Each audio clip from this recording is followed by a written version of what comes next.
Sesión vamos a tener la presentación de Andrea Encalada. Andrea es la responsable del Laboratorio de Ecología Acuática de la Universidad de San Francisco de Quito.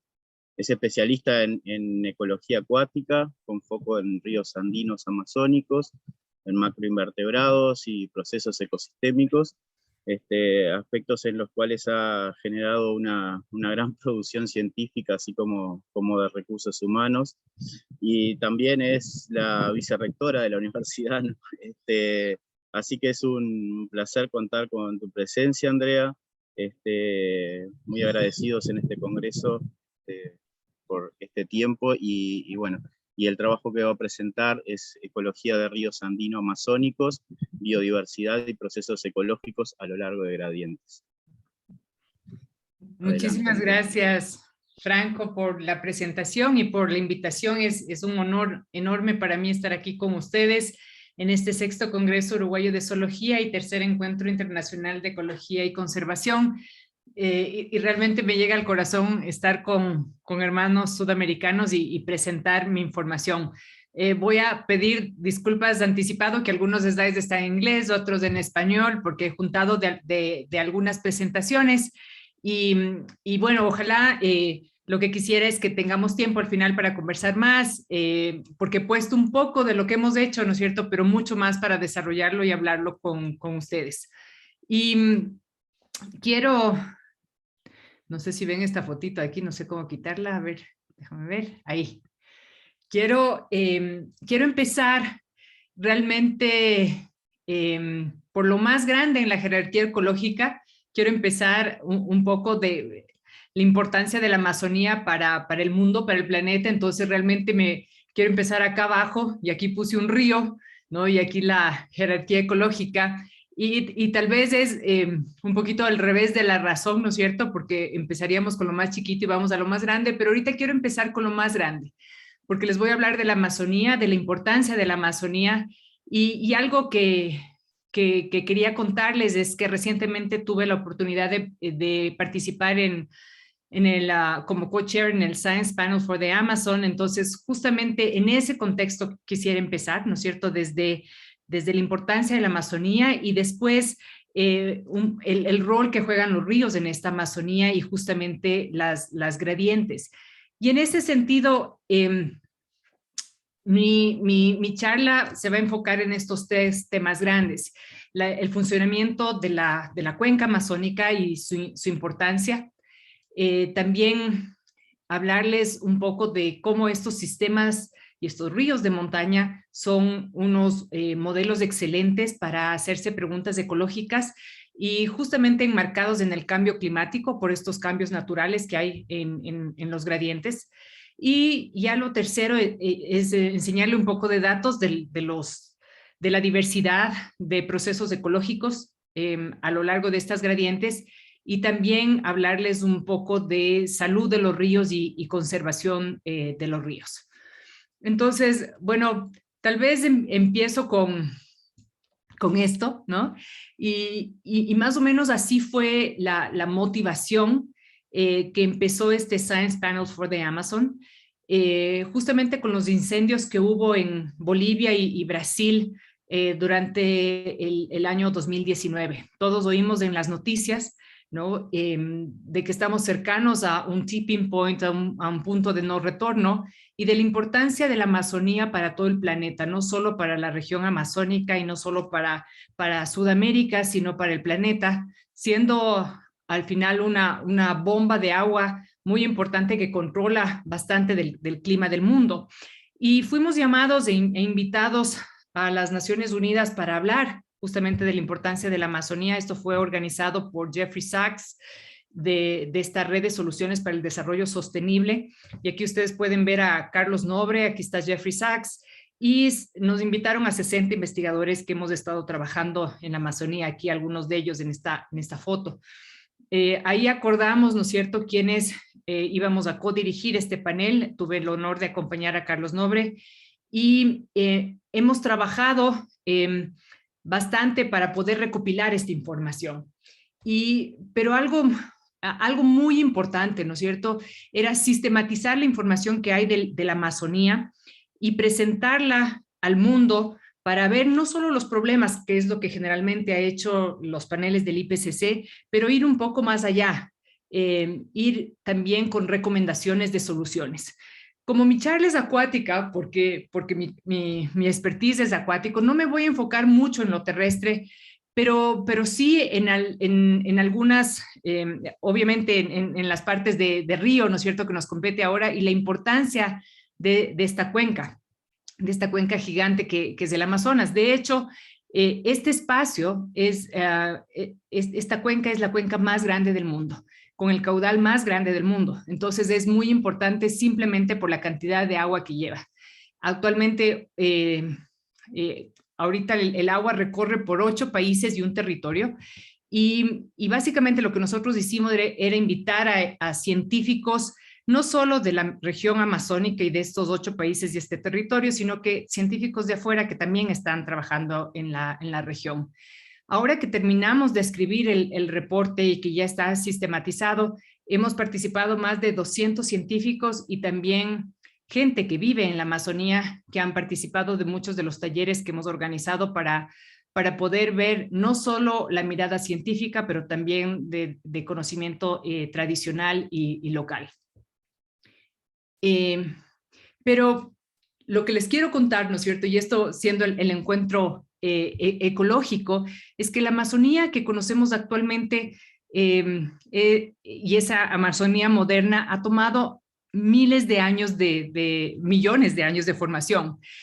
Entonces, el crecimiento de los Andes justamente tuvo un rol muy importante en todo este desarrollo y este cambio a lo largo del tiempo. Y aquí, este es uno de los gráficos que utilizamos en el panel, y es un gráfico con muchos paneles pequeños, ¿no es cierto?, que no quiero que les confundan, pero que habla de la importancia de esta geodiversidad y de la geología a través del tiempo y cómo esto ha formado lo que nosotros conocemos actualmente. El clima mismo cambió con este desarrollo de la geología. Entonces aquí en estos gráficos ustedes pueden ver aquí, ¿no es cierto?, cuando apenas estaban saliendo los Andes y por dónde fluía el agua. De hecho, el agua no fluía al Atlántico, ¿no es cierto? Salía por aquí, por el Golfo de Guayaquil, justamente aquí en Ecuador. Después hubo un tiempo donde se formó un sistema lacustre muy grande y después de muchos años, cuando se siguieron formando los Andes, empezó a drenar básicamente hacia el Atlántico.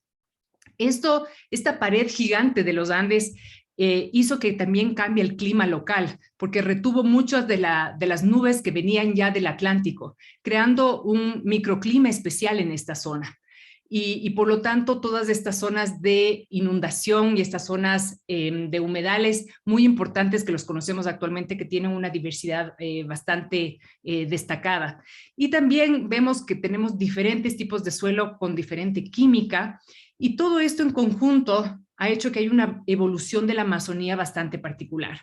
Vemos que la diversidad de plantas es increíble, pero la diversidad en muchos otros grupos es increíble. ¿Sí? Aquí de nuevo este gráfico de la geología y cómo ha ido cambiando a través del tiempo, pero no solo la geología, sino que las épocas glaciales e interglaciales ha hecho que tengamos una dinámica muy interesante en toda la diversidad de la vida que se ha dado ahí, la evolución de la vida. Entonces ha habido muchas extinciones y las especies...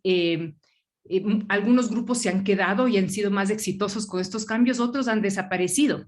Y se ha dado unas tasas de extinción en algunos lados bastante rápidas. Y justamente las zonas de los Andes son una de las zonas que han tenido estos procesos de especiación bastante rápidos y acelerados.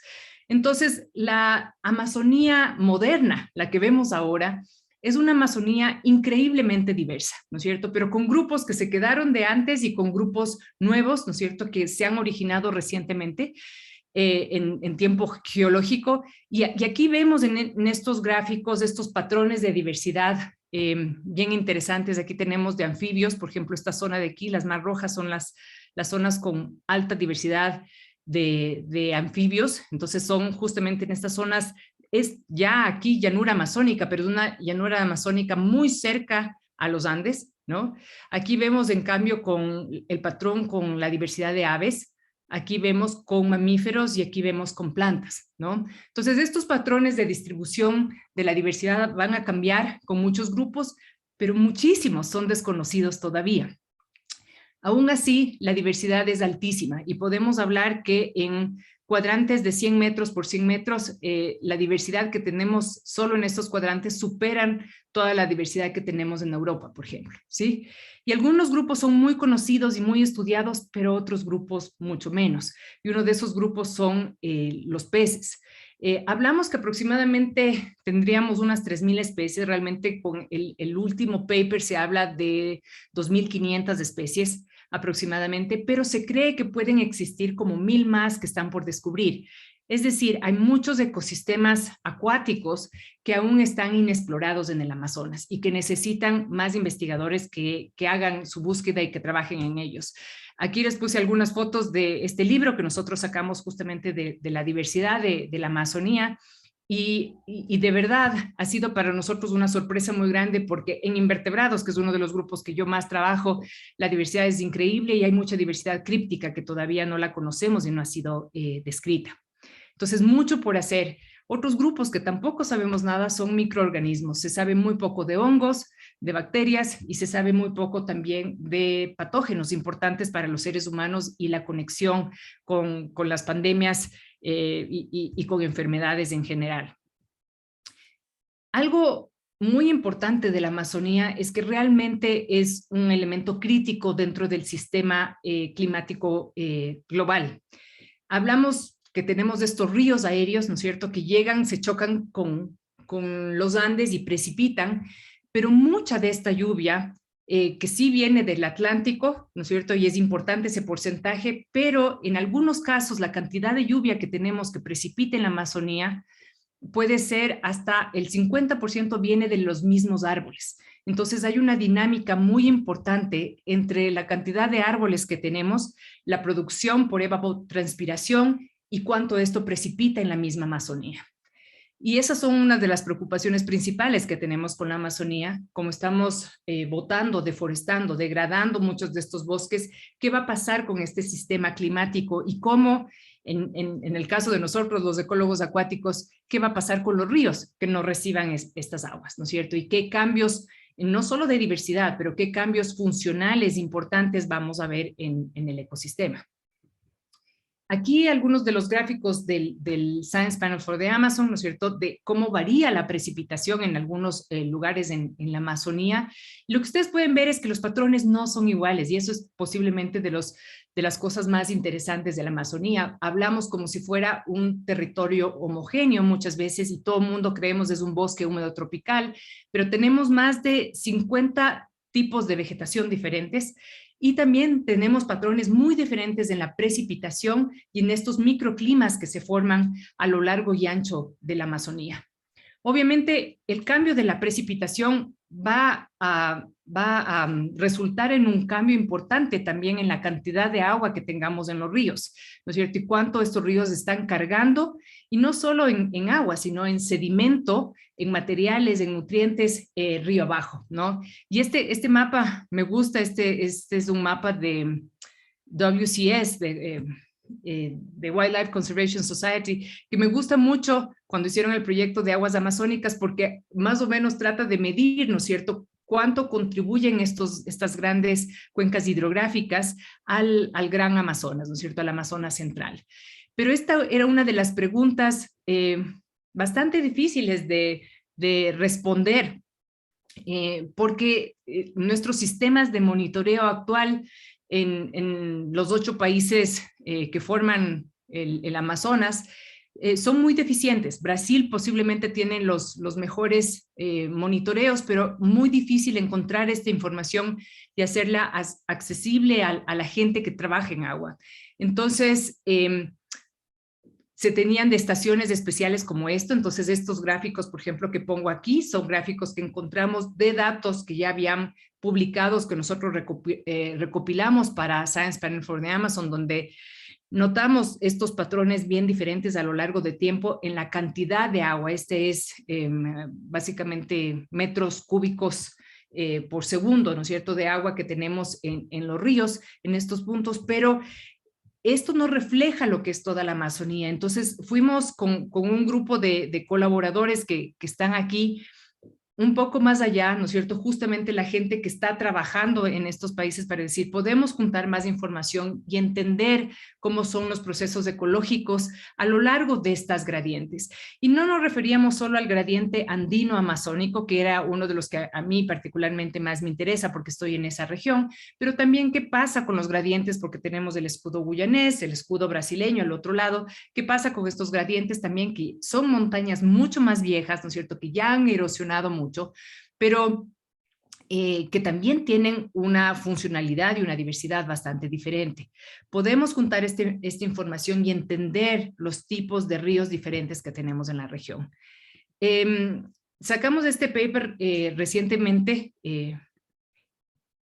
no está el nombre de Shar o está por aquí escondido, sí, aquí está Shar Sadiki. Si volvemos a la foto de acá atrás, de este Shar es un estudiante de PhD de Gainesville, que hizo bastante del modelaje, pero el reto más grande era realmente encontrar todos los puntos para poder entender, ¿no es cierto?, los patrones que teníamos de caudales a lo largo y ancho de la Amazonía. Y aquí estas diferentes clases es después de correr el modelo para clasificar los diferentes tipos de caudal que tenemos en la cuenca amazónica. Y es bien interesante, ¿no es cierto?, porque hicimos varias iteraciones y no siempre salía exactamente los mismos tipos.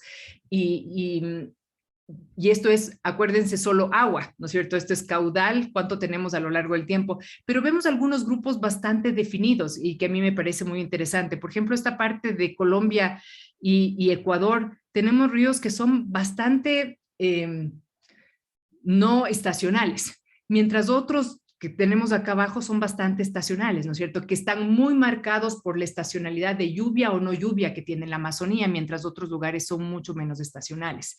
Esto en sí mismo, combinado con la química, la erosión y algunos otros factores, nos dan una tipología bastante interesante de los ríos amazónicos, que es un buen punto para empezar a clasificar los ríos que tenemos en esta cuenca. Otro punto clave, como les dije antes, es obviamente la química que está relacionada a las montañas. Aquí ustedes ven los Andes en este color más oscuro, pero aquí ustedes ven el escudo guyanés y aquí el escudo brasileño.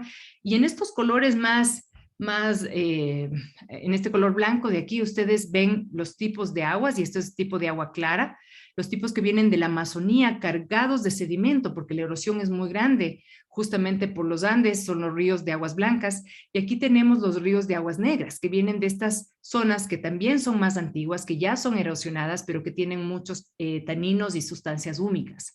La química en sí mismo, la cantidad de sedimento, son estos elementos muy importantes para clasificar estas aguas y que ya notamos una diversidad muy diferente de los grupos acuáticos que viven asociados a estos sistemas. Algo importantísimo de todos los ríos, y esto no solo del Amazonas, es que son sistemas conectores, que están conectando, ¿no es cierto?, el paisaje.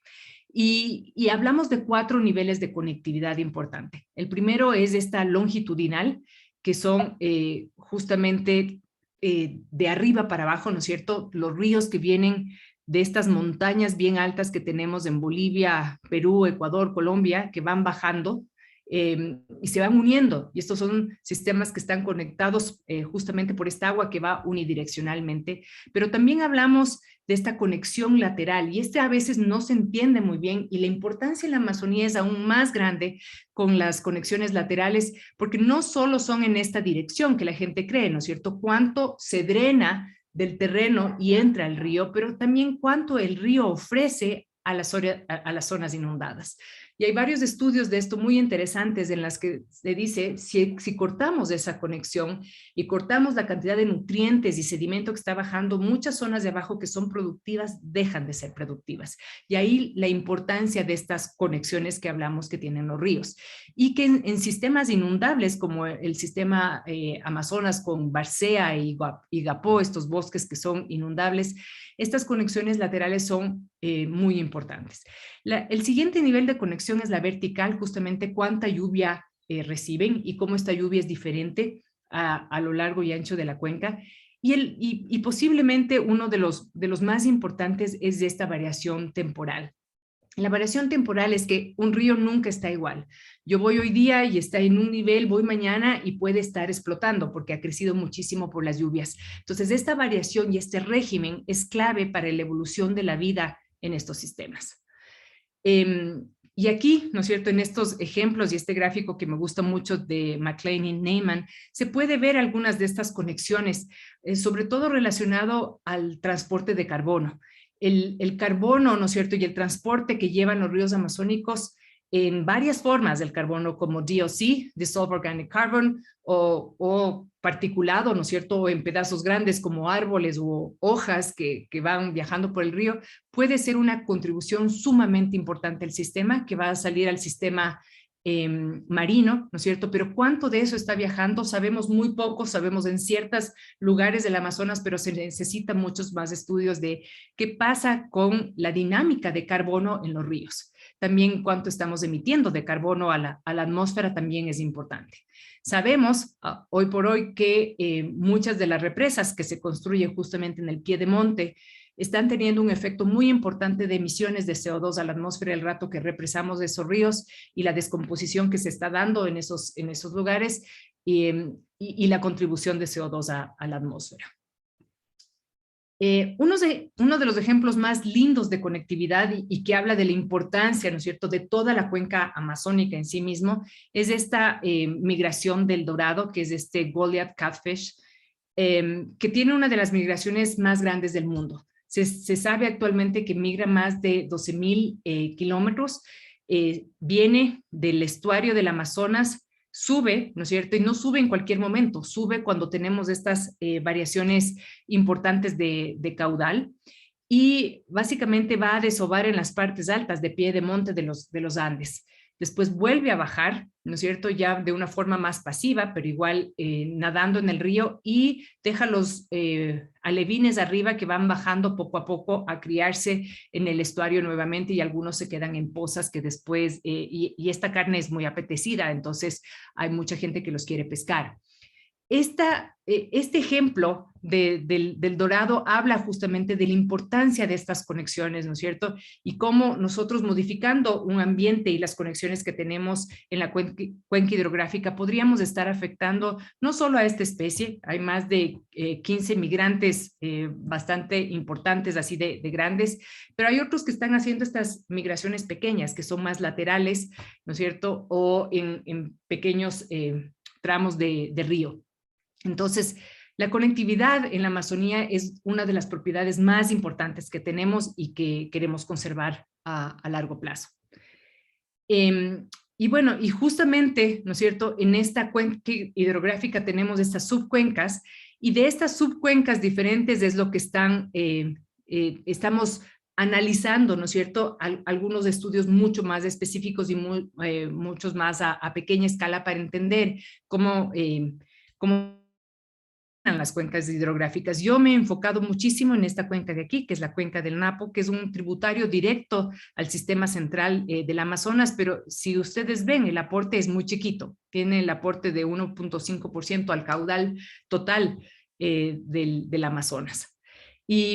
Y aquí les quería poner unas fotos simplemente para que ustedes vean un paisaje amazónico, pero realmente es andino-amazónico, ¿no es cierto? Porque ustedes me van a decir, bueno, eso es montaña, eso no son los Andes, eso no es la Amazonía, pero sí es la Amazonía y esta pintura me encanta, que es una pintura de Frederick Church, que fue inspirada en los viajes de Humboldt.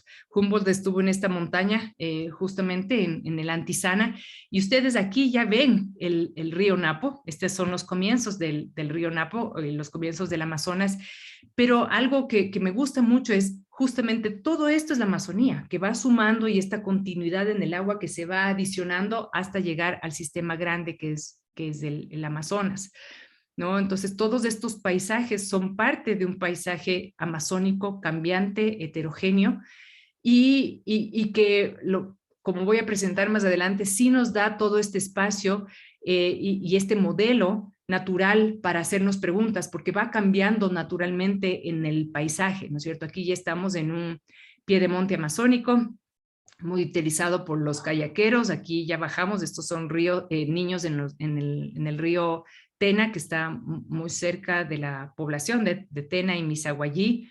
Y aquí ya va cambiando, ¿no es cierto? Entonces ya estamos llegando a la llanura amazónica y finalmente aquí ya estamos en un sistema inundado. Este es un sistema ya de Barcea, cerca del Parque Nacional Yasuní en Ecuador.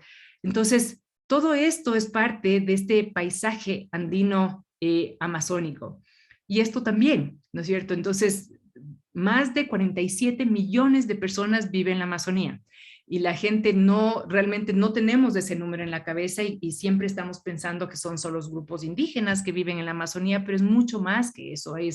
La región es muy grande y hay ciudades muy grandes. Están ciudades como Manaos, que tiene más de 3 millones de habitantes, ¿no es cierto? Iquitos, Leticia, ciudades grandes y algunas ciudades que dependen completamente de los recursos amazónicos que están justo en los bordes, como Quito. Quito, estoy justamente aquí a menos de hora y media, justo del borde de la Amazonía. Todo el agua que utilizamos en Quito, más del 90% viene de la Amazonía, no es de la cuenca del Esmeraldas, porque aquí estamos drenando el Esmeraldas, viene trasvasada de la Amazonía. Entonces, al final, una cuenca sumamente importante para muchos habitantes de la región, tanto andina como amazónica. Y obviamente el comercio en esta región es bastante importante. Aquí ustedes ven una foto de Nauta, donada por Jeremy Snyder, donde estábamos estudiando justamente la importancia de las pesquerías en esta zona, que es muy grande, ¿no es cierto? Entonces, los mercados de peces en esta región son extremadamente importantes y realmente los sistemas acuáticos son sistemas que proveen una proteína muy importante para la región y proveen transporte importante para la región. Obviamente la región tiene problemas y esto fue parte del análisis del panel y tiene problemas de varios tipos y no voy a presentar aquí todos los problemas en este paper de Weinmiller, ¿no es cierto? Que compara algunas cuencas hidrográficas grandes, se ve, por ejemplo, la evolución de la construcción de represas hidroeléctricas en la cuenca y unas de aquí son las que ya están construidas y las que ustedes ven en rojo son las que están planeadas. Entonces, hay mucha planificación para construir, ¿no es cierto? Porque le vemos como una forma de energía verde, pero sabemos que esto está rompiendo esta conectividad desde la parte alta hasta la parte baja. Y en un paper que analizamos con Elizabeth Anderson de FIU, vimos, ¿no es cierto?, que ya tiene efectos importantes en las poblaciones de peces en las diferentes cuencas. Hay países que no han optado por esta opción. Por ejemplo, Colombia tiene muy poca producción hidroeléctrica, que es bastante interesante, pero Ecuador, Perú, Bolivia, Brasil tienen muchísimo, ¿no es cierto? Y justamente en esta zona de aquí, el Madeira y esta zona de aquí de Perú, hay efectos bastante fuertes de lo que pueden producir las hidroeléctricas y hay ejemplos concisos, ¿no es cierto?, de cómo el cambio en el sedimento, las emisiones de CO2 y el efecto en la fauna está teniendo efectos importantes en la ecología del sistema. Podemos hacer proyectos mejores en donde tengamos menos efectos en las represas hidroeléctricas. Un grupo de investigadores se preguntó esto, ¿no es cierto? Y aquí ustedes ven a dos personas claves. Aquí está Alex Flecker y Carla Gómez. Carla Gómez trabaja en Cornell y dirige este Computational Sustainability Lab y junto con Alex Flecker, que es de Ecology and Evolutionary Biology de la escuela de ahí de Cornell, ellos trabajaron juntos en poner innovación en computación, en tratar de resolver un problema de cómo construimos represas hidroeléctricas que sean más eficientes en producción energética, pero al mismo tiempo tengan los menores efectos ecológicos. Hicimos prácticamente un grupo de pensamiento para trabajar en conjunto, para proveer ideas y utilizar estas herramientas computacionales para proponer las mejores opciones para construir en la cuenca amazónica. Aquí uno de los gráficos de este paper que recientemente sacamos, pero es bastante interesante porque ponemos todas estas diferentes variables. Por ejemplo, una variable importante como river connectivity, ¿no es cierto? La conectividad que tenemos en el río, transporte de sedimento, el grado de regulación que pueden tener las hidroeléctricas, la biodiversidad de peces, también emisiones de greenhouse, ¿no es cierto? Y hacemos estos modelos para ver las soluciones óptimas que pueden producir, ¿no es cierto? Y de acuerdo a esto, recomendar a los gobiernos, ¿no es cierto?, para, si hacemos proyectos hidroeléctricos, cómo optimizamos primero entre países, tiene que haber esta conversación transnacional, pero también cómo optimizamos para realmente tener más energía con menos daño ecológico a los sistemas.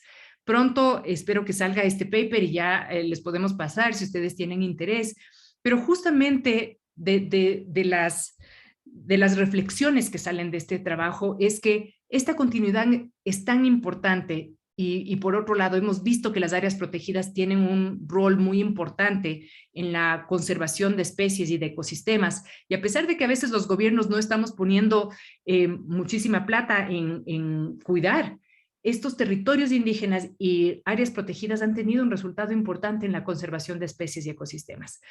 En el ecosistema acuático estamos proponiendo la existencia de estas reservas fluviales, que al final están ayudándonos a proteger, por un lado, esta conectividad lateral, pero también esta conectividad longitudinal que creemos que es crítica justamente en estos gradientes importantes como el gradiente andino amazónico.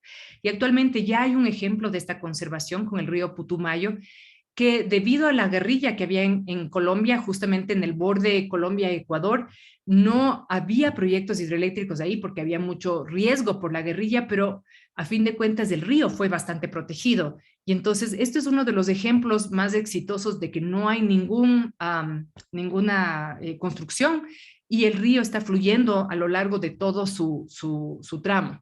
Entonces, nosotros creemos que una de las soluciones planteadas es que deberíamos tener más reservas fluviales que pasen a través de países, pero que logren esta conectividad natural que ofrecen los ríos. Aquí me vuelvo de nuevo a lo terrestre. ¿Y por qué? Porque una de las conclusiones más importantes del panel, y esto lo teníamos, y esto que les presento aquí es un modelo de los investigadores Paulo Artacho y Marengo, en donde se veía, ¿no es cierto?, con modelos climáticos que justamente la Amazonía Sur iba a recibir mucho menos lluvia y la estacionalidad se iba a marcar mucho más, y por lo tanto han estado hablando ya en varios papers, Lovejoy y Nobre justamente tienen un paper en el 2019, me parece que ya habla de una sabanización, donde estos bosques húmedos tropicales con este cambio tan drástico con la deforestación y la degradación de la tierra y todos los incendios, en vez de recuperarse como un bosque húmedo tropical, se va a convertir en una sabana tropical, con una estacionalidad mucho más marcada. Mientras tanto, las zonas norte van a recibir, noroeste van a recibir mucho más lluvias, y eso es lo que estamos experimentando justamente aquí en Ecuador. Aquí en el Piedemonte estamos experimentando mucho más lluvias de lo que hemos tenido anteriormente. Estos eran modelos, pero recientemente Luciana Gatti, y esto incorporamos también en nuestro reporte, tiene este paper donde no son datos de modelación, son datos que realmente medimos los últimos 40 años, ya estos patrones súper fuertes justamente en esto, ¿no es cierto? Donde vemos que hay un decrecimiento en las lluvias y una espaciación en la temporalidad de las lluvias en la zona sur y mucho más lluvias en la zona norte.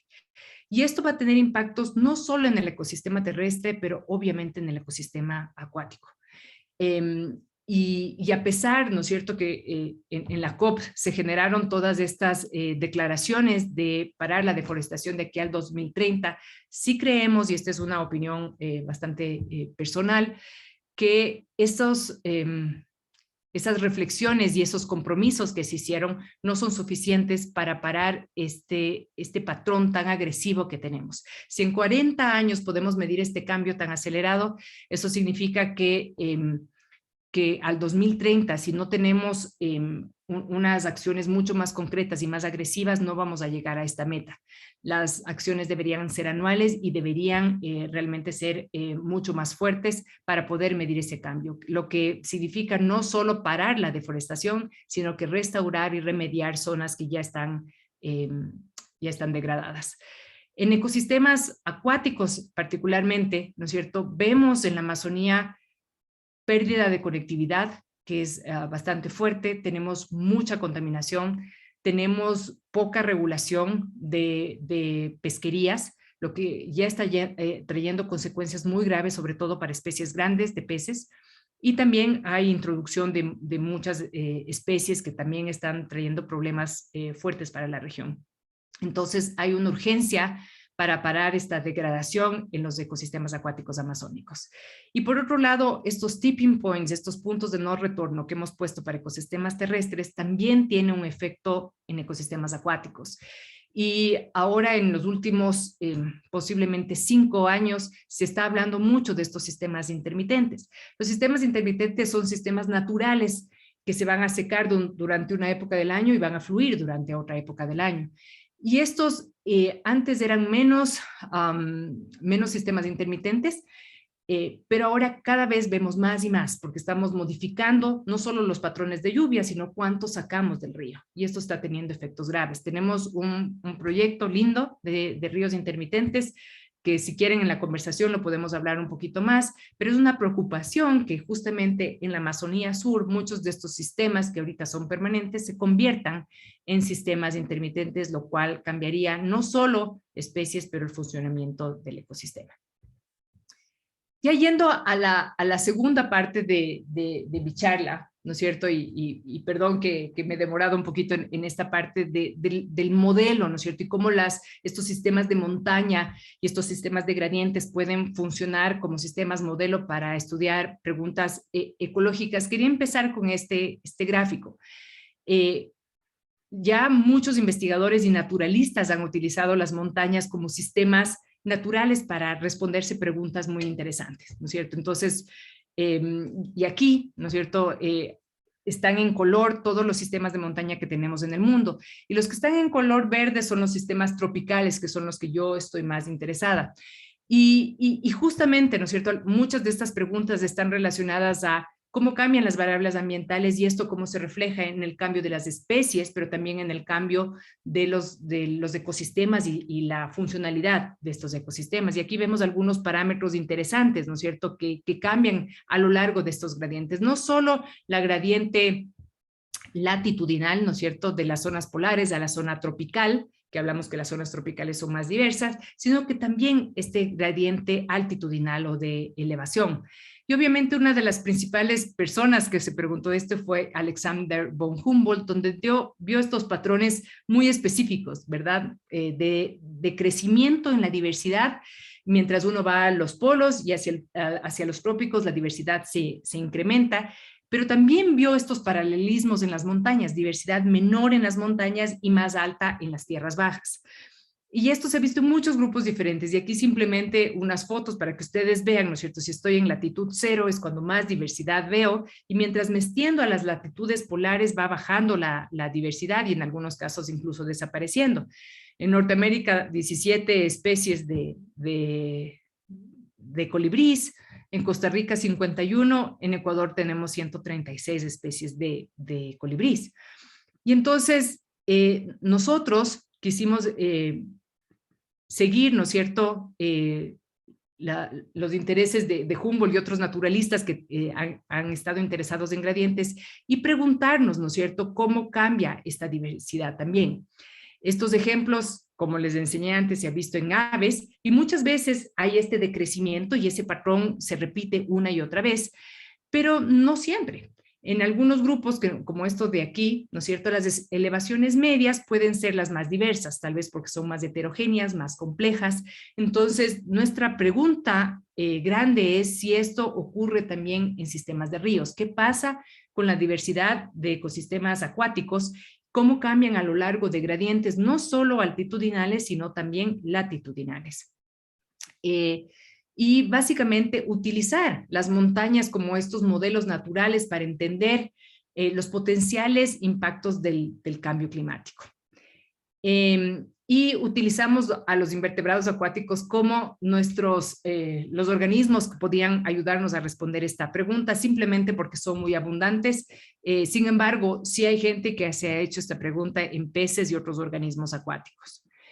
Y básicamente lo que es interesante comparado con el sistema terrestre es que no solo cambia la temperatura, que decrece mientras uno sube en la montaña, pero aquí en este caso el caudal aumenta. Entonces tenemos este otro factor, ¿no es cierto?, que va en la otra dirección, pero que puede ser complejizado con otros factores como la topografía, ¿no es cierto?, que también va a cambiar. Entonces nuestra pregunta es cómo cambia la biodiversidad y los procesos ecológicos a lo largo del gradiente.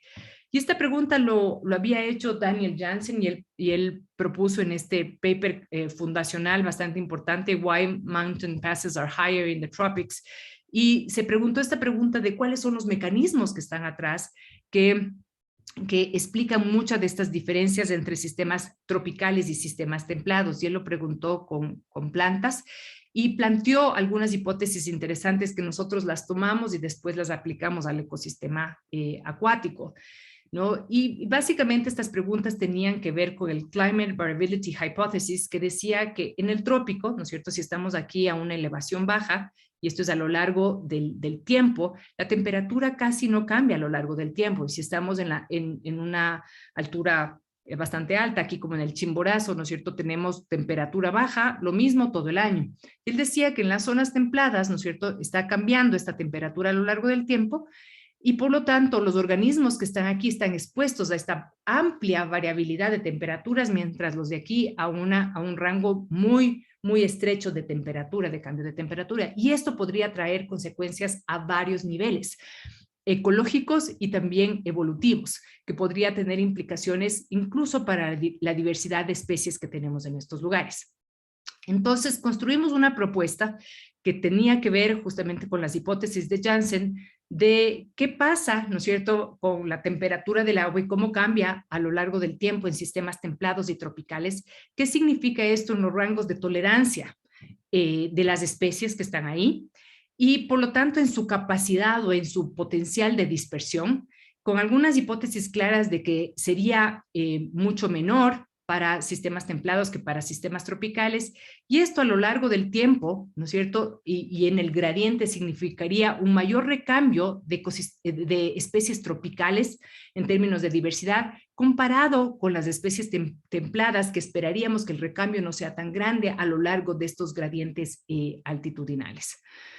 Escribimos la propuesta, salimos beneficiados, y con este proyecto que fue financiado por la National Science Foundation empezó bastantes estudios a lo largo del tiempo que hemos ido aprendiendo de la diversidad y también de la fisiología y de los procesos ecológicos en estas gradientes.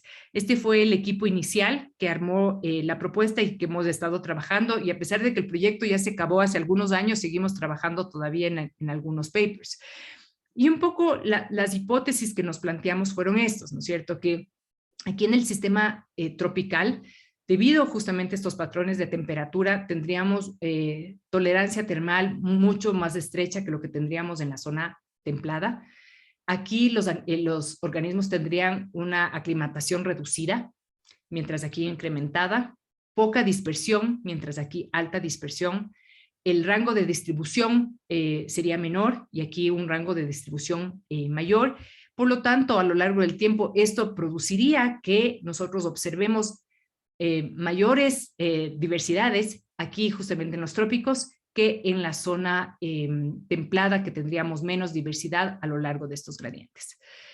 Empezamos este estudio comparando dos zonas, una tropical aquí en Ecuador, en la cuenca justamente del Napo, en esta cuenca alta que es el Papayacta, y también en Colorado, en esta cuenca que es la cuenca Purdue, que está en las montañas rocosas.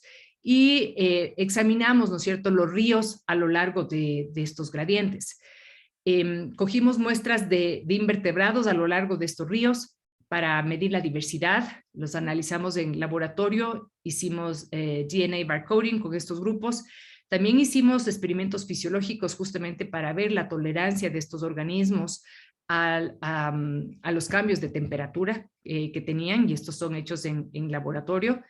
Y aquí, y bueno, fui por los métodos muy rápido, pero aquí les presento parte de los resultados. Y aquí tienen los resultados de temperatura, y la predicción está bastante acertada, ¿no es cierto?, en la temperatura, qué es lo que pasa, y esto es la zona templada y esta es la zona tropical. Pero algo interesante de la zona tropical es que vemos esta variación bastante amplia en las alturas más altas, ¿no es cierto?, a lo largo del día, ¿sí? Esto es cuánto varía la temperatura, porque puede variar muchísimo a lo largo del día, a pesar de que se mantiene, ¿no es cierto?, así a lo largo del año. En términos de diversidad, fue muy interesante porque aquí tienen las dos cosas. Aquí tenemos lo que hicimos con DNA barcoding y aquí tenemos las especies identificadas morfológicamente, ¿sí? Y lo que nosotros vimos justamente es que la diversidad aquí, ¿no es cierto?, era, al principio creíamos que era más grande en Colorado que en Ecuador, pero el rato que hicimos la diversidad de barcoding, lo que vemos es que la diversidad críptica, ¿no es cierto?, es muchísimo más alta en la zona tropical que en la zona templada. En términos de este elevational range breadth, ¿no es cierto?, vemos también este patrón en las especies de Ecuador comparado con las especies de Colorado, tal cual como predice la hipótesis, ¿sí? Aquí está, y en el paper sacamos esto, ¿no es cierto?, cogiendo toda esta información. Cada uno de estos gráficos representa un paper diferente, pero aquí está en conjunto, ¿no es cierto? En términos de los critical thermal limits, encontramos justamente lo que estábamos esperando, que las zonas tropicales son mucho más sensibles que las zonas templadas.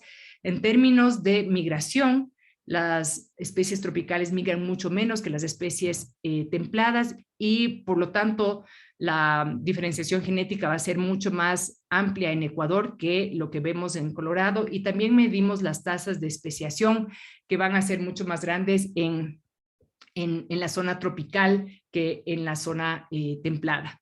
Es decir, con esta investigación logramos básicamente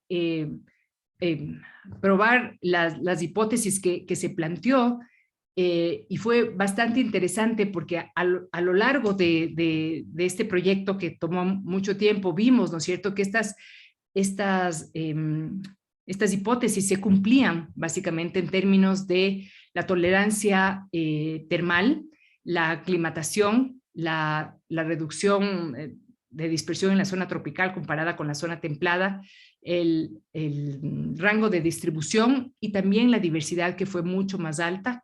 Y muchas de estas especies, ¿no es cierto?, que identificamos o que vimos que eran diferentes, no han sido identificadas todavía, y faltan muchos estudios para verlas y ponerles nombre. Sin embargo, sabemos que son diferentes. También a lo largo del gradiente hicimos estudios de procesos ecológicos y cómo cambian. Y uno de los procesos más interesantes que yo ya he venido trabajando con un grupo de investigación y un colega de Portugal, Manuel Grasa, es sobre la descomposición de hojarasca en los ríos, qué tan rápido se descompone, como un proceso clave, ¿no es cierto?, que uno puede medir en cualquier ecosistema. Entonces nosotros nos planteamos medir esto a lo largo de gradientes altitudinales, y dijimos, bueno, ¿y quién está haciendo esta descomposición? Sabemos que cambia la diversidad a lo largo de gradientes, pero ¿cómo está cambiando esta diversidad de descomponedores? Pero ¿cómo influye estos cambios en las comunidades en la descomposición de hojarasca? Lo hicimos a lo largo del gradiente y también lo hicimos en mesocosmos. Entonces cogimos estos lugares en el gradiente altitudinal a estas diferentes alturas y hicimos varios experimentos cogiendo hojas de aliso. El aliso andino es un aliso local, Alnus acuminata, en mallas finas y mallas gruesas, y las sometimos a experimentos de descomposición en este gradiente, justamente en este modelo, ¿no es cierto?, de la montaña. Ahí pusimos los experimentos para ver qué tan rápido era la descomposición de materia orgánica y qué organismos estaban haciendo esta descomposición. Hicimos los métodos tradicionales para medición de las hojas, ¿no es cierto? Y también separamos de las mallas gruesas los invertebrados acuáticos de las mallas finas. Calculamos la riqueza de bacterias y hongos a través de métodos moleculares, y fue este estudiante de máster, Cristina Salgado, que hizo todos estos análisis de extracción y básicamente identificación de bacterias y hongos a lo largo del gradiente altitudinal. Y en términos de los resultados, ¿qué obtuvimos? Y aquí les voy a ir poniendo estos paneles a lo largo de las alturas. Entonces, este es en la altura más baja, ¿sí? Vamos a ir subiendo. Esto ya es a 1800. Y quiero que se den cuenta qué va pasando entre la diferencia, y este es el típico gráfico de descomposición, donde tenemos los días del experimento y la cantidad de hojarasca que no es descompuesta, ¿no es cierto?, que no se pierde a lo largo del tiempo. Y lo que vemos, ¿no es cierto?, es que mientras vamos subiendo en altura, va desapareciendo la diferencia entre malla fina y malla gruesa. Esto nos dice algo muy importante. Aquí, casi a 4.000 metros, la descomposición de materia orgánica casi toda es hecha por microorganismos y no por invertebrados acuáticos. Y entonces, este patrón nos dice, ¿no es cierto?, que los invertebrados en las zonas ya más altas, cerca de los 4.000 metros, no son importantes en la descomposición de hojarasca, pero más bien los microorganismos. ¿Qué encontramos en términos de diversidad de invertebrados? Entonces, aquí en altura, en efecto, vemos que en la zona alta tenemos mucho menos diversidad que en la zona más baja. Y en términos solo de shredders, ¿no es cierto?, de trituradores, vemos este patrón bastante fuerte. Y en términos de las tasas de descomposición y shredder diversity, mientras más diversidad de trituradores tenemos menos decay rate. Perdón, lo contrario, dije al revés aquí. ¿Qué pasa con los microorganismos? Estos son hifomicetes acuáticos y vemos algo muy interesante. Justamente en las alturas más grandes, la diversidad que tenemos tenemos una mayor diversidad de hifomicetes acuáticos, mientras que las bacterias en las zonas más altas son mucho menos diversas, ¿no? Y eso es algo muy interesante, porque vemos que los grupos, justamente los hifomicetes, están mucho mejor y mucho más diversos, ¿no es cierto?, en las aguas más frías, en las zonas más altas. Entonces, prácticamente toda la descomposición que estamos viendo en las zonas altas son de hifomicetes acuáticos, mientras en las zonas bajas son más bien también algo de descomposición bacteriana con hifomicetes y los invertebrados acuáticos. Entonces, terminamos con este patrón bastante interesante en las tasas de descomposición, donde las tasas de descomposición, ¿no es cierto?, decrecen mientras sube la altura, que era lo que esperábamos, pero esto sí es muy diferente en la malla fina, comparada con la malla gruesa, donde vemos esta pendiente mucho más fuerte. Y aquí es el patrón opuesto, obviamente, con la temperatura. Y justamente relacionado con la temperatura, nuestra pregunta es, bueno, esto encontramos en el gradiente natural que nos da la elevación, pero se mantendrán estos resultados cuando experimentalmente nosotros cambiamos la temperatura. Hicimos estos experimentos en mesocosmos. Justamente teníamos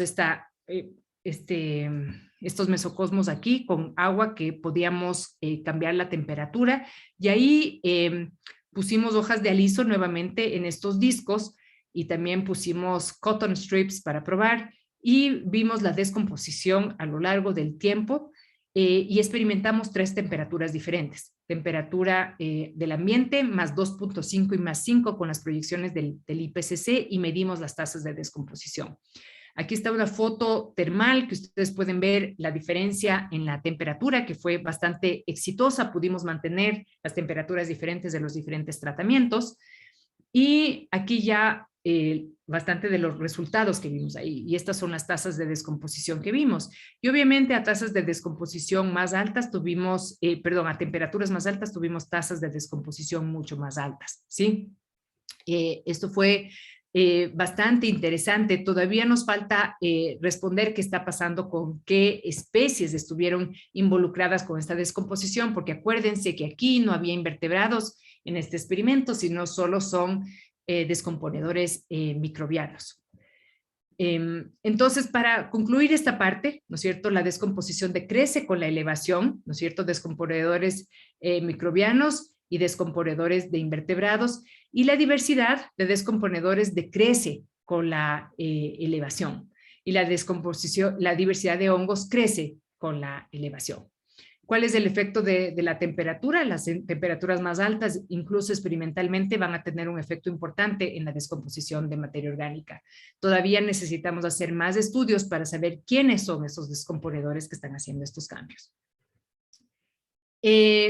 El equipo, ¿no es cierto?, que trabajó ya en experimentos fue un equipo grande, y aquí les pongo fotos que quería irles enseñando, que ha trabajado en los experimentos tanto de fisiología, de diversidad, en el DNA barcoding. Entonces ha sido un equipo grande de personas. Y por último, quería terminar con esto. Mientras trabajamos en la cuenca del Napo, era evidente, ¿no es cierto?, que había mucha degradación de algunos de estos sistemas. Entonces pudimos conseguir unos fondos extras simplemente para saber la salud y la conservación de estos ríos y cómo dar opciones locales para recuperar estos ríos, para analizarlos y para entender el tipo de contaminación que teníamos. Entonces hicimos varios análisis, ¿no es cierto?, para estudiar la diversidad, pero también para estudiar bioindicadores que nos hablen de las contaminaciones de estos diferentes, ambientes acuáticos. Y este es un paper que sacamos justamente con modelos de distribución para ver distribución de muchos organismos acuáticos, desde mamíferos acuáticos, ¿no es cierto?, hasta invertebrados acuáticos. Y aquí algunos de los gráficos interesantes. El modelo anterior que vieron aquí es un modelo hecho con todos los organismos que son vertebrados, y la diversidad más importante está en los sistemas de llanura amazónica acá abajo, mientras en los invertebrados la diversidad más grande está en esta zona aquí de gradiente, ¿no es cierto?, aquí en el pie de monte cuando bajamos de la montaña. Y eso es algo que encontramos bastante interesante, porque justamente esta heterogeneidad, ya viendo en un paisaje mucho más amplio, podría ser mucho más diverso y tener este hump shape que hablábamos como en algunas especies de aves, ¿no es cierto?, donde la diversidad más grande no está necesariamente en la zona baja, pero en la zona media. También aprovechamos para entender, ¿no es cierto?, qué nos decían los invertebrados y variables físico-químicas de la calidad de estos sistemas.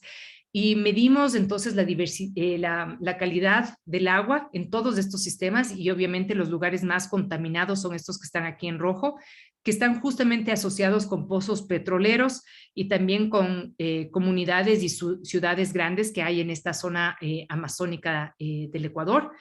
Y algo interesante que hicimos con este estudiante de PhD, que es Janet Lesman, es tratar, aquí están cada uno de los puntos que analizamos, es tratar de predecir a través de este mapa, ¿no es cierto?, de modificación a un nivel de paisaje, cómo se relacionaba este mapa a nivel de paisaje con los puntos específicos donde nosotros sabíamos realmente este índice de integridad ecológica basado en todo lo que medimos en estos sitios. Y encontrar un modelo ecológico que pueda predecir estas circunstancias para lugares donde no tengamos estos datos. Estamos tratando de aplicar este modelo a otras cuencas hidrográficas donde podemos sacar estos modelos de amenazas a un nivel geográfico, pero no tenemos estos datos, ¿no es cierto?, de integridad ecológica a un nivel puntual. Entonces, básicamente es como un análisis, ¿no es cierto?, para poder predecir qué pasa con la salud ambiental de estos ríos en lugares donde no conocemos, y lo estamos aplicando a nivel de otras cuencas amazónicas grandes de toda la región, ¿no? Entonces, para concluir, ¿no es cierto?, el espacio amazónico es diverso, es grande, su funcionalidad es increíble y tiene un rol ecológico mundial, no solo regional, y por lo tanto merece ser estudiado y merece que nosotros pongamos mucho esfuerzo en conservarlo, ¿no es cierto? Este gradiente andino-amazónico y los ríos en sí mismos, nosotros creemos que representan sistemas de modelos naturales que nos ayudan a contestar preguntas de cambio climático, que nos ayudan a entender variaciones naturales y que están también en peligro porque tienen muchas amenazas y deberíamos trabajar en estos sistemas. Nuestros resultados de diversidad, de funcionalidad, estamos avanzando en el tiempo, ¿no es cierto? Y nos gusta lo que estamos haciendo y estamos uniendo con más cosas novedosas, pero creemos que más gente tiene que sumarse al estudio de los ríos, de su conservación, de la creación de reservas fluviales, que es importante, y que realmente este espacio, ¿no es cierto?, que tenemos es un espacio muy complejo, pero a la vez muy rico, muy diverso, y muy importante para los seres humanos que habitamos esta región. Entonces, con eso termino y abro para preguntas. Feliz de contestar cualquier pregunta, duda o comentario que ustedes tengan. Gracias. Muchas gracias, Andrea. Impresionante. Bueno, vamos a justamente abrir la sesión de preguntas, comentarios, etcétera. Capaz que pueden ir levantando la mano y ahí vamos ordenando un poco las consultas que quieran hacer. Aprovechar esta cantidad de información que nos acaba de mostrar Andrea. Así que bueno. Sí, traté de meter todo, tal vez es mucho. Entonces, si quieren aclaración en cualquier cosa, feliz de la vida podemos hablar más. Bueno, no sé si estoy viendo todos. Bueno. Está tímido el público.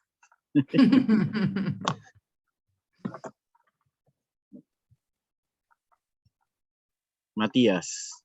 Yo voy a preguntar, primero felicitarte, me encantó la charla, muchísimas gracias, muy diversa, ¿no? Voy a preguntar algo muy puntual, que fue una cosa que me quedó dando vueltas, ¿no? O sea, que encontraban un efecto de la temperatura en la dispersión, ¿no? O sea, donde los sistemas cálidos tenían menos dispersión que los sistemas templados, y me quedé pensando un poco en lo que está un poco más mecanicista atrás de eso, ¿no? Si era que la capacidad de superar barreras de los organismos, que al ser estables no superaban barreras climáticas, o tenía que haber, con otras ideas de de ciclos de vida más cortos, en menos tiempo en la fase de dispersión. No sé si tenían alguna idea de por dónde venía ese cambio en la temperatura.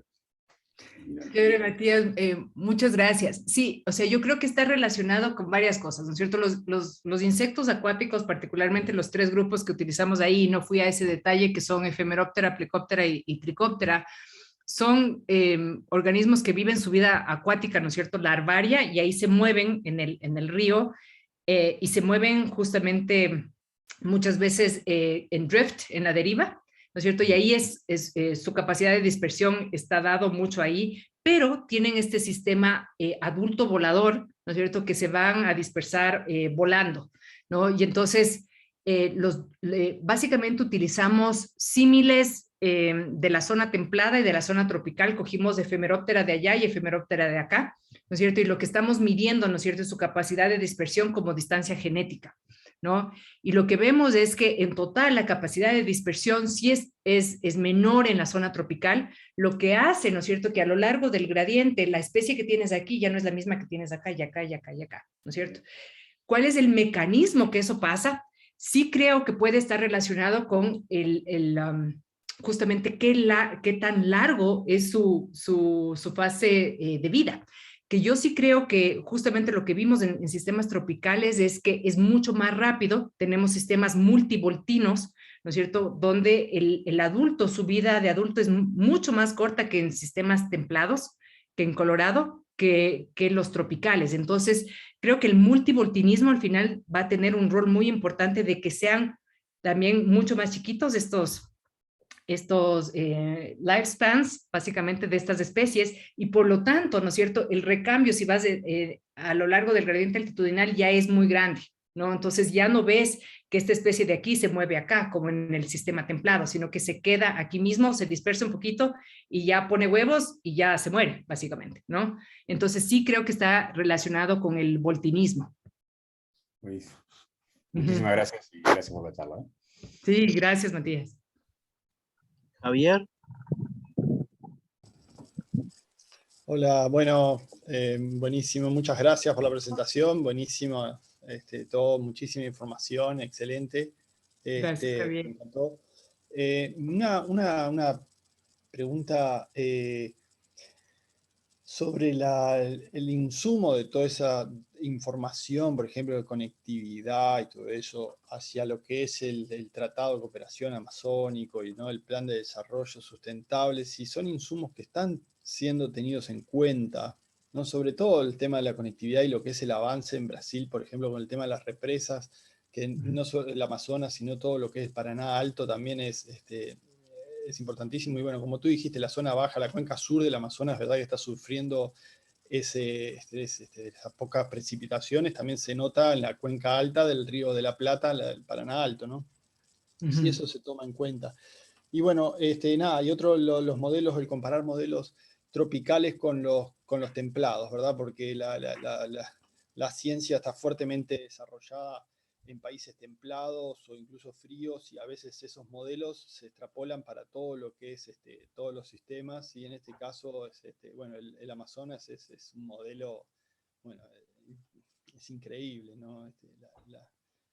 Pero bueno, me interesaba la parte esa, si de alguna manera en el plan de cooperación amazónico, o no me acuerdo cómo se llama, o el plan estratégico de cooperación amazónico, si toman en cuenta todo estos Sí.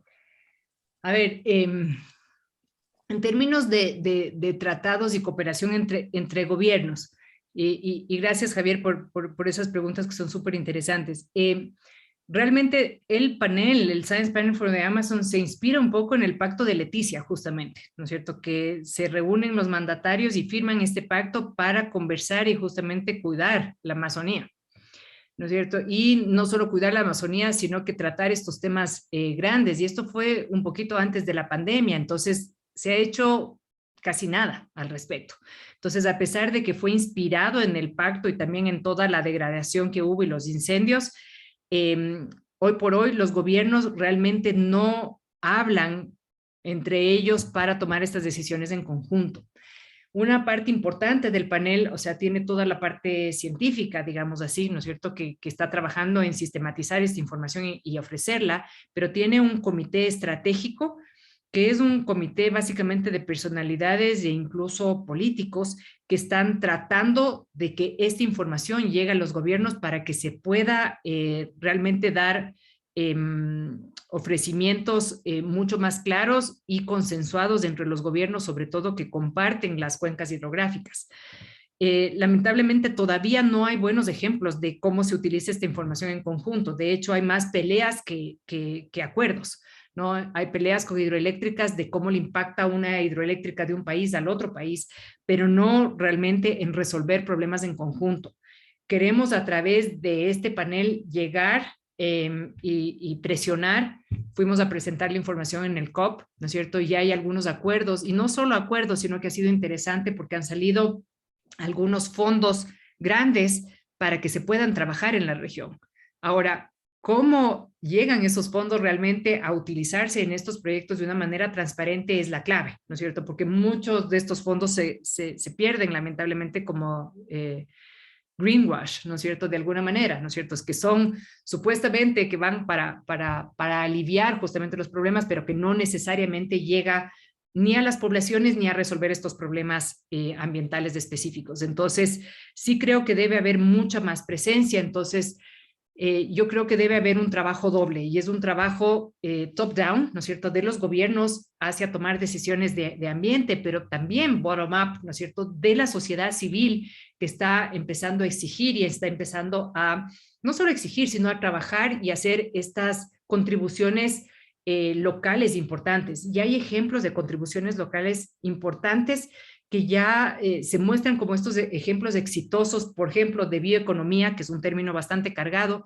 pero que se han hecho estos proyectos de bioeconomía local que realmente beneficia a la gente local y que tienen menos impacto, ¿no es cierto?, tanto en CO2, en cambio climático y en otras cosas. Entonces, para mí sería un éxito si parte de esta información que estamos generando y sobre todo de las recomendaciones llega a varios niveles, ¿no es cierto? A estas varias capas para que se tome decisión a varios niveles y no solo al nivel de gobiernos, porque como vemos, ¿no es cierto? Y en eso yo creo que fui muy crítica, estas metas que tenemos en los COPs, ¿no es cierto? Y el número 26 te dice algo, o sea, nos seguimos reuniendo 26 veces porque no está resultando lo que estamos diciendo que vamos a cumplir.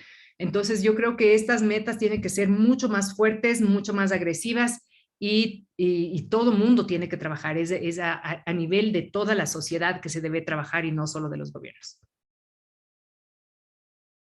Muchísimas gracias, Andrea. Gracias, Javier. Gracias. Mariana. Hola. Mariana, Hola. qué gusto. Sí, a los años. Muchísimas gracias por tu presentación. Impresionante todo el trabajo que están haciendo y la síntesis que realizaste de los trabajos propios y ajenos es realmente lindísima exposición. Muchísimas gracias. Gracias, Mariana. Me quedó resonando de todo lo que comentaste y esto último que se está hablando, ese caso del río que termina siendo un control gracias a la guerrilla que hubo en la zona, ¿no? Y cómo eso hay muchos casos, ¿no? Se ha visto de colegas, de distintos ecólogos, de distintos tipos de ecosistemas, cómo la guerrilla en la distintas zonas de la Amazonía y bueno, y el narcotráfico, guerrilla y narcotráfico, que no se pueden separar, sí. Cómo resultaron beneficiosos en muchos sentidos desde un punto de vista estrictamente ecológico y ambiental. Entonces, bueno, qué desafío tremendo que tienen en la zona, porque evidentemente nadie quiere guerrilla, nadie quiere narcotráfico, y a su vez todos queremos que haya algunas zonas que se preserven, algunos ríos que no estén represados, que fluyan, zonas de la selva que se mantengan más o menos sin intervención. Entonces, nada, me queda, pues son realidades muy distintas de las que tenemos los ecólogos en otras zonas de América Latina, que no hemos tenido ese tipo de conflictos. Aquí los conflictos son otros, de repente son más de poder sobre el uso de la tierra, lobbies, pero no ese tipo de conflicto que es tan impactante desde el punto de vista social, además ambiental. Entonces, bueno, nada, quería un poco tener tu reflexión sí. de ese, de alguna forma, dilema, y cómo los ecólogos que están ahí, cómo lo discuten, cómo lo ven, y si están trabajando también con sociólogos y antropólogos en territorio, para ver, bueno, cómo se sale de ese intríngulis y encontrar lo mejor para para la naturaleza y para la sociedad. Sí, chévere, Mariana. Primero, qué gusto verte a los años. Tuvimos aquí a Mariana dándonos una hermosa charla aquí también, así que qué lindo verte. Y qué chévere que me haces estos comentarios y esta reflexión, y también esto vuelve a la pregunta que me hacía Javier, porque ese es un ejemplo, por ejemplo, interesante de cooperación. Estos fondos que salieron, a ver, como todos sabemos, es muy desafortunado lo que pasa en muchas fronteras y todo el caso narcotráfico y guerrilla que hay en la frontera Ecuador-Colombia, ¿no? Y cuando decimos que las FARC ya no están, sabemos que no es cierto, están ahí y están, de hecho, en algunos lugares mucho más fuerte que antes. Sin embargo, esta zona, ¿no es cierto? Por esa razón sí se cuidó. Y fue interesante porque se dio un fondo bastante grande que están trabajando varias instituciones diferentes y están trabajando los 4 países que están en la frontera. Entonces está Colombia, Ecuador, Perú y Brasil. Están trabajando justamente colaborando con los grupos indígenas y mestizos que viven a lo largo del río y que dependen de las actividades a lo largo del río. Para mí, yo he visto los resultados del estudio y son resultados interesantísimos de grupos y no solo de biólogos, porque empezó con este descubrimiento biológico, ¿no es cierto?, de qué especies están ahí, porque no ha sido nada analizado, pero el trabajo más fuerte que han tenido realmente son con grupos de indígenas de la zona y lo que están haciendo y los proyectos que están haciendo para activar su economía y para moverse. Entonces, yo creo que ese es un ejemplo de un estudio exitoso que se está trabajando en esta reserva fluvial, digamos así. No la llaman reserva fluvial, de hecho, pero es este corredor que creo que le llaman en el proyecto Putumayo. Y están trabajando varias organizaciones, varios países en conjunto para mejorar no solo la vida de las personas localmente, sino también la conservación de la zona. Entonces sí, es muy desafortunado cómo llegamos a tener este río que no tiene barreras, pero al mismo tiempo es una zona muy interesante y que ahora, porque se ha puesto dinero y se ha puesto también mucha gente trabajando en la zona, creo que está más cuidada y con mucho potencial de un desarrollo, yo diría, sostenible, si es que podemos hablar de desarrollo sostenible de alguna manera, pero más interesante que en otras regiones que se ha dado un crecimiento más desordenado. Entonces eso ha sido interesante. Sí. Bien. Gracias nuevamente, Andrea. Gracias, Mariana. ¿Alguna otra pregunta? Bueno, ahora no hay nadie con la mano levantada. Yo vuelvo al río, Andrea, y quedé pensando, cuando mostrabas estos gradientes de mayor diversidad de macroinvertebrados desde las zonas, de la interacción, ¿no? Invertebrados y la parte de, por ejemplo, de la diversidad de peces también, o de vertebrados, que en realidad fue lo que mostraste. Mi pregunta era si en realidad se estaban realizando trabajos de interacciones tróficas entre esas comunidades, ¿no? Peces y macroinvertebrados en esos gradientes. No sé si lo están haciendo, pero por las dudas, porque sé que no has mostrado todo lo que están haciendo, pero me interesaba saber si estaban trabajando en esas líneas, ¿no? Sí, sabes que gracias, Franco, por la pregunta. No, lamentablemente nosotros no hemos hecho interacciones. Hay otros grupos que sí creo que están trabajando en interacciones, pero nosotros no. Pero lo que sí trabajamos y que no presenté es diversidad de peces. Estamos trabajando de una manera mucho más fuerte, que ya para el EvoTrack ya no nos alcanzó ni el dinero ni el tiempo para hacerlo. Y no sé si notaron, y si les comparto aquí otra vez la presentación, justamente hay toda esta zona de aquí. Si ves los puntos de muestreo, aquí está el río Cononaco y el Curaray, en esta parte de aquí. Esta parte no había sido nada estudiada cuando nosotros hicimos el primer análisis. Entonces, estos datos que publicamos en estos papers de Janet Lesman no incluyen nada de esta zona de aquí. Y de hecho es un territorio de los no contactados, de los grupos Waurani, que es complejo entrar a la zona. Ahora, por otro proyecto que justamente tuvimos con Moore Foundation y WCS, logramos entrar a la zona. Entonces nuestra base de datos está mucho más completa que antes, y lo que más tenemos, más que invertebrados, tenemos peces. Y la historia de la diversidad aquí es bien diferente, ¿no? Es parte de la cuenca del Napo, que de aquí sigues a Perú, ¿no? Pero ya cambió la historia, incluso los grupos, y tenemos grupos que ahorita, junto con un ictiólogo ecuatoriano y otro peruano, se está trabajando en la descripción, y hay algunas cosas que nunca se había encontrado en Ecuador y que se está encontrando. Sería súper chévere pasar a ver, ¿no es cierto?, la interacción, quién come los unos a los otros, pero esa parte todavía no la hemos trabajado. Estamos con descripciones aquí de las comunidades y de grupos nuevos que tenemos, ¿no? Y de ahí pasando a procesos ecológicos, pero justamente esta parte de food webs, que sería sumamente interesante, no lo hemos visto todavía. Gracias, Andrea. Igual comentar, ¿no? La diversidad de peces que hay ahí en estas cuencas amazónicas es impresionante.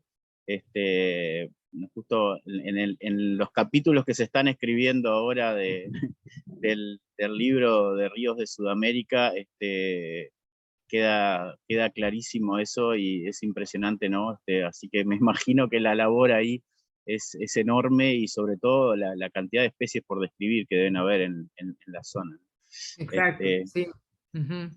Sí, es increíble. Y esa parte del Curaray, y eso no por tiempo tampoco les pude contar, pero nosotros estamos proponiendo junto con TNC y una de las postdocs que está en mi laboratorio, Daniela Rosero, está trabajando en justamente las bases conceptuales de qué es una reserva fluvial para poder establecerla como una categoría de protección. Y estamos proponiendo justamente el Curaray, porque si te das cuenta, el Curaray empieza ahí, empieza en el pie de monte, no muy alto, no como otros ríos andinos que empiezan a los 4.000 metros, el Curaray empieza como a los 2.000, y de ahí baja este ramal solito que va hasta casi la desembocadura del Napo con el Amazonas. Entonces queremos proponer esta reserva fluvial Curaray, Ecuador, Perú, que sería otro ejemplo como del río Putumayo, donde coges todo el río, ¿no es cierto?, para su protección y reserva, teniendo todos estos atributos bastante especiales en términos de diversidad, pero funcionalidad y sobre todo de mucha gente indígena viviendo en ese territorio y alimentándose de muchos de los peces que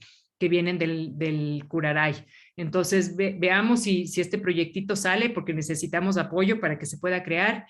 Creemos que con este gobierno sí va a haber más apertura, pero la idea es proponerlo como una categoría de protección. Muchas gracias. Bueno, ¿alguien más? Si quiere hacer una pregunta, tenemos tiempo para al menos una pregunta más. Quien quiera aprovechar. Sí. Bueno, no sé, se rifan. Me da pena cerrar. Andrés Canavero, muy bien. Que no sobre nada de tiempo. Andrea, buenísima la charla y súper interesante. Tuve algunos trabajos, algunas aproximaciones sobre gradientes latitudinales y esa parte me atrajo por eso, una inquietud personal. Y una de las cosas que siempre me salta es el tema de los orígenes faunísticos para comparar cuando hacemos estas comparaciones. ¿Cuánto puede estar pesando el origen evolutivo de dos faunas, una fauna neotropical y una neártica? Y bueno, si lo tomaron en cuenta en el artículo, creo que algo de filogenia hay, pero bueno. Sí, buenísima la pregunta, gracias Andrés. Sí, sabes que sí, y bueno, y de ya hecho... que estabas, te lo pregunto. Sí, sí, y sabes que de hecho encontramos diferencias. Por ejemplo, Plecóptera, ¿no? Plecóptera es un grupo que en la zona neártica súper diversa, montón de familias, ¿no? Increíblemente diversa, y aquí en la zona del Ecuador justamente tenemos dos familias, Perlidae y Gripopterigidae, las dos. Y entonces, claro, no era el mismo patrón que tuvimos con Ephemeroptera y con Trichoptera, y ahí el origen, ¿no es cierto?, y la relación evolutiva, e incluso cuando se originaron estas especies es sumamente importante, ¿no es cierto? Entonces, Ephemeroptera son del Devónico, o sea, son súper viejas, ¿no? Y por eso son rarísimas y tienen todos estos estadios raros, por ejemplo, tienen un subimago que otros grupos no tienen. Plecóptera es mucho más reciente, y de hecho tiene su evolución en la zona templada y después llega a la zona tropical. Y lo que encontramos es interesantísimo, porque las tasas de especiación de Plecóptera y de Ephemeroptera fueron muy parecidas, o sea, la especiación de las dos es muy rápida en el trópico y en la zona templada es más lenta. Sin embargo, llegó mucho más tarde a la zona tropical, y por eso las diferencias que tenemos en la diversidad. Entonces, todos esos detalles son lindísimos porque son súper diferentes, y ahí ves, ¿no es cierto?, que la historia evolutiva, la deriva continental y todos estos aspectos son críticos para entender los patrones que vas viendo, ¿no? Entonces, sí, muy importante. Gracias. Yo trabajo en anfibios, ¿no? Así que los insectos, pero encuentro cosas similares, ¿no? Cuando vemos patrones especies que están en el trópico, generar patrones de origen templado, ¿sí? Entonces, claro, justo es eso lo que estás explicando y me hace mucho acuerdo. Gracias, Andrea. Y sabes que en el proyecto está un herpetólogo muy famoso, Juan Guayasamín. Entonces no presenté nada de los anfibios, pero tenemos datos bellísimos de los anfibios que él sí ha publicado. Él es parte del proyecto, es uno de los PIs del proyecto. Entonces sí, y justamente veíamos eso. Entonces qué chévere, gracias Andrés. Bueno, muchas gracias, Andrea. Bueno, no sé si alguien más tiene alguna otra pregunta. Si no, bueno, agradecerte nuevamente. La charla estuvo impresionante para seguir aprendiendo de ríos y muchas otras cosas más. Así que bueno, realmente fue un placer, un honor tenerte acá y bueno, agradecer desde el Congreso, sin duda, un gran aporte. Así que bueno, más nada que agregar ya, pero bueno. Yo agradezco otra vez, un honor para mí estar aquí con todos ustedes. Qué lindo vernos y ojalá algún rato nos podamos ver en persona. Sí. Bueno, gracias. Chévere. Aplausos. Gracias. Chao, Andrea. Muchas gracias. Gracias. Chao.